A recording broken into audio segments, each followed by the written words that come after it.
بسم اللہ والصلاۃ والسلام علی رسول اللہ۔ آج کا ہمارا درس ہے لا الہ الا اللہ کے ارکان۔ تو کلمہ توحید کے دو ارکان ہیں۔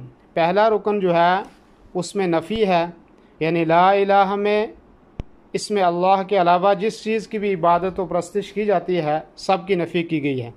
اور دوسرا رکن ہے اثبات، یعنی الا اللہ، اس میں صرف ایک اللہ وحدہ لا شریک لہ کے لیے ہر قسم کی عبادتوں کو ثابت کیا گیا ہے، جیسے کہ اللہ کے اس فرمان میں اس کی دلیل ہے وَقَضَىٰ رَبُّكَ أَلَّا تَعْبُدُوا إِلَّا إِيَّاهُ، سورہ الاسراء کی آیت نمبر 23 ہے۔